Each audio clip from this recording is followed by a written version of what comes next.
Bonjour, je suis ravi de vous retrouver pour un nouvel épisode de Plantiste.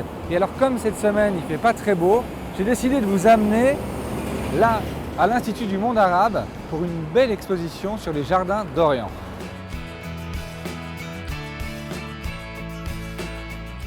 Attention, légèreté. Hop. Légèreté. Hop.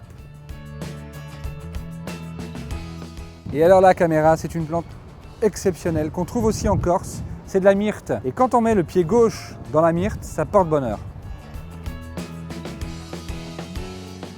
Là-bas, là, dans le petit truc, en fait, c'est une anamorphose. C'est là où on voit le dessin qu'a voulu faire le paysagiste.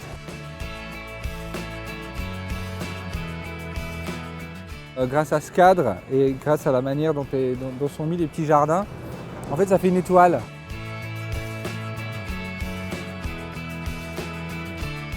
Bonjour David. Ah, bonjour Sylvie, comment ça va? Très bien et vous? Merci de me recevoir dans votre jardin. C'est un peu votre jardin ici, non? Un petit peu seulement, c'est celui de tout le monde. C'est un jardin éphémère qui n'est pas une reconstitution d'un jardin d'Orient, mais qui est bien une réinterprétation contemporaine d'un jardin oriental. On va faire un petit tour, non? Et puis Oui, vous allez me volontiers, raconter. volontiers.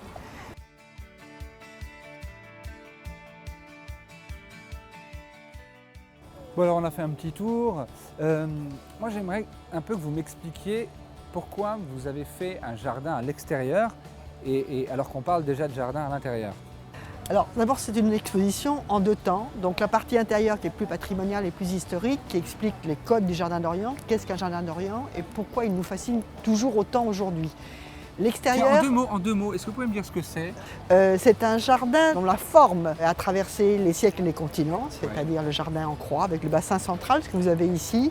On y trouve toutes les saveurs, les senteurs, c'est un jardin extrêmement un jardin riche. oriental, Voilà. ça sent. C'est un jardin parfumé, c'est un jardin d'essence, c'est un jardin spirituel aussi, c'est un jardin qui appelle à la paix et je dirais à l'éternité. Maintenant, moi j'aimerais savoir ce que vous avez voulu faire ici. L'exposition à l'intérieur permet de comprendre ce que c'est qu'un jardin oriental et d'en assimiler un peu les codes traditionnels.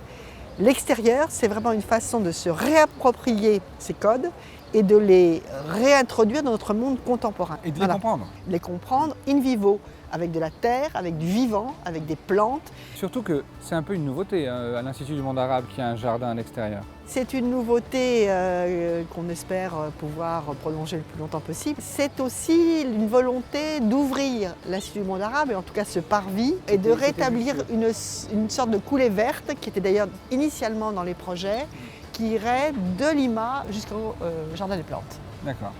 Alors moi, il y a une chose que j'aimerais qu'on voit ensemble. Pourquoi il y a une anamorphose dans un jardin d'Orient? Donc, magie du montage. Attention, hop.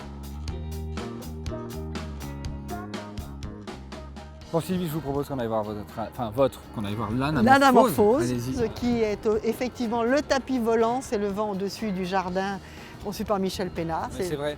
C'est une œuvre de François Bellanec et c'est vraiment une coécriture entre le paysagiste et l'anamorphiste. Non mais surtout, ce qui est étonnant, c'est qu'il faut vraiment venir pour le voir. Il y a un seul point pour le voir. D'ici, à travers le cadre, on voit l'image du polygone étoilé qui est l'image de l'éternité. Là, c'est un peu le clou, quoi. C'est le clou. On finit c'est avec le clou. ça. La beauté, l'esthétique voilà.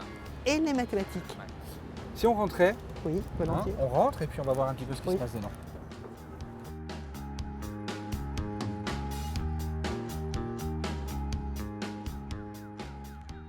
Donc là, on est dans un endroit que j'aime assez quand même. C'est très beau, c'est les moucharabiers Lima, d'où on voit le jardin éphémère sur le parvis. Voilà, donc là maintenant, on va tout de suite à l'intérieur, dans le noir, voir l'exposition.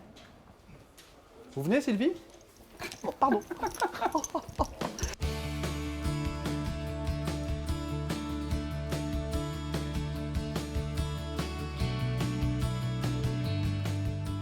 Non mais Sylvie, ça c'est génial, cette espèce de bassin comme Ce bassin central, c'est l'allée des fontaines. Et c'est aussi une façon de magnifier cette eau qui jaillit en plein désert, dans des zones extrêmement arides. Et ça, l'eau est évidemment l'élément fondateur du jardin d'Orient.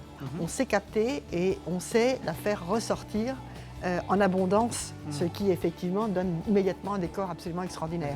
C'est féerique.